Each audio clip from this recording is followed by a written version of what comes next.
ফাঁসির দায় এবং যাবজ্জীবনের সাজা নিয়ে ঘুরে বেড়াচ্ছেন তাদেরকে থেকে এই আয়োজনটা করা হয়েছে। প্রিয় উপস্থিতি, আমরা সকলে জানি 25-26 ফেব্রুয়ারি পিলখানা একটা হত্যাকাণ্ড ঘটেছে। এই হত্যাকাণ্ড কে বা কারা ঘটিয়েছে এটা কিন্তু আমরা কেউ এখনো পর্যন্ত পরিষ্কারভাবে জানতে পারিনি। এই হত্যাকাণ্ড পরিষ্কারভাবে জানানোর জন্য যে একটা স্বাধীন তদন্ত কমিশন গঠন করা হয়েছে, ওই স্বাধীন তদন্ত কমিশনের কাজও পর্যন্ত বাধা। কেন কেন এই বাংলাদেশে এটা হবে? 5 আগস্ট ছাত্র এবং জনতার আন্দোলনের পরে আমরা নতুন সরকার পেয়েছি, আমরা কথা বলার অধিকার পেয়েছি। 16টা বছর পর্যন্ত আমরা কোনো কথা বলার সুযোগ পাইনি। আমরা 9 আগস্ট থেকে বিভিন্নভাবে আন্দোলন ডাক দিয়ে আমাদের মনের দুঃখের কথা বা আমাদের দুঃসময়ের কথা সবকিছু জানানোর চেষ্টা করেছি, কেউ আমাদের কথা শুনেন নাই। আমাদের আহ্বানে আমাদের কেন্দ্রীয় সমন্বয়ক আয়াতুল্লাহ বিয়াস্তি ভাই এবং মাহিন সরকার ভাই দুইজন এগিয়ে আসেন। আসার পরে আমাদের সাথে একাত্মতা প্রকাশ করেন। এরপরে আমাদের পর্যায়ক্রমে আমাদের প্রতিটি রাজনৈতিক দল যেমন আরবিল্লাহ ভাই, তারেক ভাই, শামীম ভাই, বিল্লাল ভাই এবং সকলে আমাদের সাথে একাত্মতা প্রকাশ করে আমাদের সহযোগিতার হাত বাড়িয়েছে। প্রিয় উপস্থিতি, আমরা সবাই জানি পিলখানায় হত্যাকাণ্ড ঘটেছে। এখন আপনাদের কাছে প্রশ্ন, 25 তারিখ সারাদিন পিলখানায় হত্যাকাণ্ড চালিয়েছেন, কিন্তু আপনাদের কাছে প্রশ্ন রাখা যাচ্ছে সাহেব, সকলে ওনারা প্রকাশ করছেন যে বিডিআর ঘটনা ঘটিয়েছে। এই ঘটনা যদি বিডিআর এই ঘটনা ঘটিয়ে থাকে তাহলে মেজর জেনারেল শাহিন সাহেবের স্ত্রীকে কেন ভাষায় গিয়ে হত্যা করা হলো? বিডিআর তো মেজর জেনারেল শাহিন সাহেবের স্ত্রীকে হত্যা করার কথা না। আপনাদের কাছে প্রশ্ন রেখে গেলাম, ক্যাপ্টেন যে আমাদের তাসনুমা ম্যাডাম, উনি বারবার বিভিন্ন প্রোগ্রামে বলেন 3 জন ভারতীয় নাগরিকের কথা শুনেছেন। বিডিআর তো হিন্দি ভাষায় কথা বলেন না। আপনাদের কাছে প্রশ্ন রেখে গেলাম। প্রিয় উপস্থিতি, এতে তারা শান্ত হননি। 26 তারিখ ঠিক সকালবেলা 9টা থেকে 3টার ভিতরে বাইরে ইউনিটের প্রতিটা ইউনিটের অফিসার ইউনিট ত্যাগ করেন। তখন প্রতিটা ইউনিটের বাইরের স্থাপনাগুলো যে সদস্যগুলো আছে স্বাভাবিক পিতামাতা না থাকলে যে পরিস্থিতি তাদের ভিতর ওই অনুভূতিটা সৃষ্টি হয়েছিল।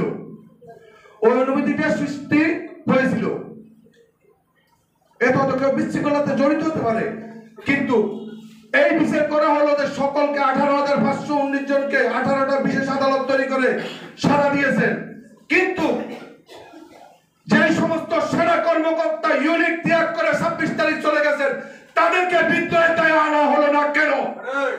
আমরা প্রশ্ন রেখে দিতে চাই, বিদ্রোহী কারা, আমরা নাকি যারা ইউনিট ত্যাগ করে আমাদের মধ্যে বিদ্রোহের নাম ছড়াচ্ছে তারা?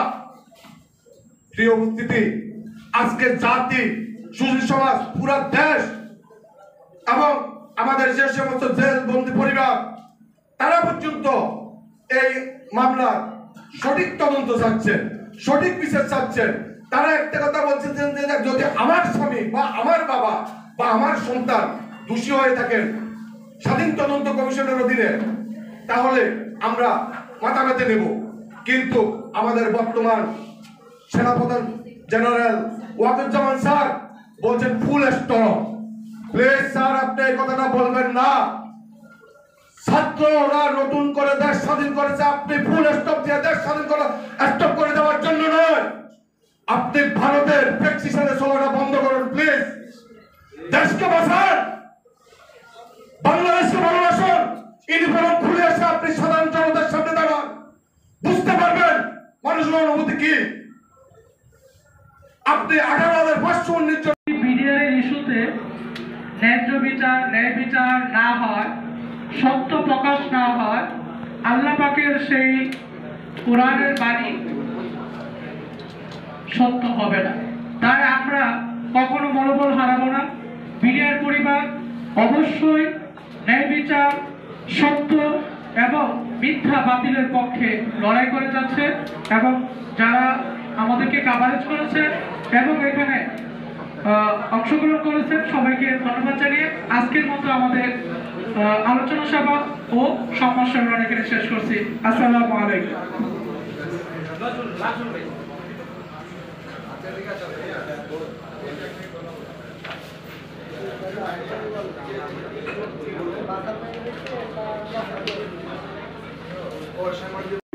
হতবাক হয়ে গেলাম। তবে একটা কথা বলতে চাই, হঠাৎ করে আমরা দেখতে পেলাম সেনাবাহিনীর প্রধান সেনাপ্রধান হয়ে গেলেন বিচার ব্যবস্থার প্রধান। আমি অবাক হয়ে যাই, তাহলে এই দেশে আর বিচারপতির কি প্রয়োজন, বিচার ব্যবস্থার কি প্রয়োজন যে সেনাপ্রধান একাই সকল দায়িত্ব কাঁধে তুলে নিতে পারে? কোন বিচারিক ব্যবস্থা কি কোন সেনাপ্রধান দায়িত্ব তুলে নিতে পারে? সম্ভব? তাহলে বিচার ব্যবস্থার কি প্রয়োজন? যে মামলাগুলো আদালতে চলমান, যার বিচার ব্যবস্থা চলছে, সেটা নিয়ে কথা বলার এখতিয়ার প্রধান উপদেষ্টাও রাখেন না। সেই জায়গায় সেনাপ্রধান কিভাবে বলেন যে আওয়ামী লীগের আমলে, শেখ হাসিনার আমলে যে বিচার হয়েছে সেটাই চলবে? আমি এর আগে আরেকবার বলেছিলাম যে প্রজ্ঞাপনটি জারি করা হয়েছে, সেখানে একটা সংহতি আছে, সেখানে একটা সমস্যা আছে। সেই সমস্যার মূল ছিল এই সেনাপ্রধান। আমরা আজকে সেটি বুঝতে পেরেছি। কয়েকবার বলেছি যে পূর্বের বিচারকে অক্ষুণ্ণ রেখে বিচারিক প্রক্রিয়া চালাতে হবে, তদন্ত করতে হবে। সেটা কে ঢোকালো? খুঁজে পেলাম এই সেনাপ্রধান। আমি স্বরাষ্ট্র উপদেষ্টাকে বলতে চাই, আপনি হঠাৎ করে মধ্যরাতে ফাটাকেষ্ট হয়ে গেলেন। তাহলে আপনি যেহেতু ফাটাকেষ্ট হয়ে গেছেন, তাহলে আমাদের এই 18,000 বিডিআর পরিবার যারা ক্ষতিগ্রস্ত হয়েছে, বিনা অপরাধে জেল খেটেছে, তাদেরকে মুক্তির ব্যবস্থা করে দেন। আপনারা দেখতে পেলেন বাংলাদেশের আনাচে কানাচে বিভিন্ন জায়গায় ডাকাতি ছিনতাই হচ্ছে, সেই জন্য আপনি মধ্যরাতে টহল দিচ্ছেন। আপনার কি একবারও হৃদয়ে রক্তক্ষরণ হয় না? 18,000 বিডিআর পরিবার আজকে যারা বিনা অপরাধে জেল খাটছে, তাদের মুক্তি প্রয়োজন। আমি আইন উপদেষ্টাকে বলছি, আসিফ নজরুল সাহেবকে বলছি, আপনি ক্ষমতায় আসার আগে বলেছিলেন যে আমরা যদি কখনো ক্ষমতায় আসি, টিভি টক শোতে বলেছিলেন দেশকে উল্টিয়ে দেব, দেশের সকল কিছু পরিবর্তন করে দেব। এখন 6 মাস যাবত ক্ষমতার মস্তদে বসে আছেন, কি করেছেন একটু বলবেন? আপনার আমলনামা দেখতে চাই, আমরা জানতে চাই। আমাদের 18,000 বিডিআর পরিবার সবাই এখানে আসামি নয়, সবাই এই হত্যাকাণ্ডের সাথে জড়িত ছিল না। 1 থেকে 2 জন যদি জড়িত হয়, আর 18,000 বিডিআর পরিবার ধ্বংস করার অধিকার আপনাকে দেওয়া হয় নাই। 18,000 বিডিআর পরিবারের প্রাণের দাবি একটাই, যারা অপরাধী তাদেরকে শাস্তি দেন, বিনা অপরাধে কাউকে শাস্তি দিতে পারবেন না। 24-এর গণঅভ্যুত্থান এমনি এমনি হয় নাই, হাসিনার পতন এমনি এমনি হয় নাই। হাসিনা জুলুম করতে করতে, নির্যাতন করতে করতে যখন দেয়ালে পিঠ থেকে ছিল এদেশের জনগণের, তখন হাসিনার পতন করতে এদেশের জনগণ বাধ্য হয়েছে। যদি আবার কোন স্বৈরাচার কিংবা কোন ভারতের প্রেতাত্মার পতন করতে হয়, এদেশের জনগণ ভালো করেই শিখে নিয়েছে। আজকে বিডিআরদেরকে এভাবে ক্ষতিগ্রস্ত করা এবং বিডিআর বাহিনীকে ভেঙে ফেলার একটাই ষড়যন্ত্র ছিল, সেটা হলো ভারত সীমান্তে বিডিআর বাহিনী বুক চেতিয়ে দাঁড়িয়ে থেকে কঠিন এবং সমীচীন জবাব দিতে পারত এই বিডিআর বাহিনী। শেখ হাসিনা যখন ক্ষমতায় আসে, তার সাথে ভারত চুক্তিবদ্ধ করেছিল, আমরা তোমাকে ক্ষমতায় আনবো, আর ক্ষমতায় আনার পর এই বিডিআরকে ধ্বংস করে দিতে হবে।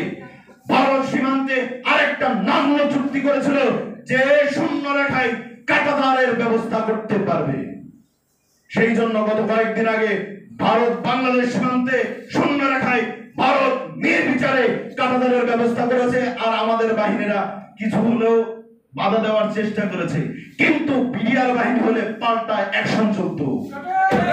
আমরা দেখেছি বড়ইবাড়ির কাহিনী, আমরা আরো অনেক সীমান্তে দেখেছি। আমাদের বিডিআররা কখনো একটা লাশের পরিবর্তে তারা ফিরে আসে নাই, বরং 10টা লাশ ফেলে তারপরে বাংলাদেশে। আগামী বাংলাদেশে আমাদের এই বিডিআর বাহিনী প্রয়োজন। আগামী বাংলাদেশ গঠন করতে হলে আমার এই 18,000 বিডিআর প্রয়োজন।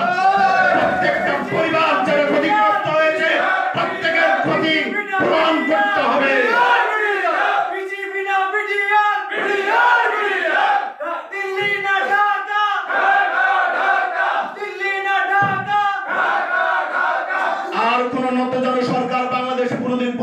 হবে না।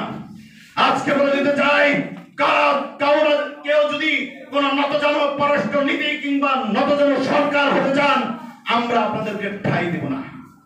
ভারতের প্রশ্নে, মানচিত্রের প্রশ্নে, দেশের প্রশ্নে, আইন শৃঙ্খলার প্রশ্নে, সুবিচারের প্রশ্নে আমরা এক এবং অভিন্ন। আমরা কোন অন্যায় বিচারকে মেনে নিতে, বিচার হবে সেই বিচার আমরা মানতে প্রস্তুত। ধন্যবাদ। আপনার উদ্দেশ্যে এই বক্তব্য। আপনি আপনার শেষ বক্তব্য যেটি বলেছেন, অর্থাৎ ইফ এইসব শব্দ ব্যবহার করা যাবে না। আপনি নতুন গ্রামাটিক্যাল ধারা তৈরি করতে গেলে ভুল করবেন। এরা জেন জি প্রজন্ম, এদের সাথে ইফ বা এইসব নিয়ে আপনার খেলতে হবে। এটা আপনার মাথায় রেখে আশা করি আপনি পরবর্তী বক্তব্যগুলো প্রদান করবেন। এবং একই সাথে আপনার এটাও ধারণা করা উচিত, এটাও আপনার মাথায় রাখা উচিত, আমি সসম্মানে আপনাকে বলছি, আপনি সেনাপ্রধানের ন্যায় আচরণ করুন, সেনাপ্রধানের ন্যায় আমাদের সাথে কথা বলুন, রাষ্ট্রপ্রধানের ন্যায় আমাদের সাথে কথা বলবেন না। এবং আপনার কথায়, আপনার বক্তব্যে যাতে ফুটে ওঠে আপনি আমাদের সাথে, জেনজি প্রজন্মের সাথে, 24শে জুলাই গণঅভ্যুত্থানের যোদ্ধাদের সাথে আপনি একাত্ম হয়ে আছেন, তাদেরকে আপনি আপনার পক্ষ হিসেবে দাঁড় করাবেন না। আমি আরো বেশ কিছু কথা বলতে যাচ্ছিলাম, সময় স্বল্পতার কারণে যেটি না বললেই নয়।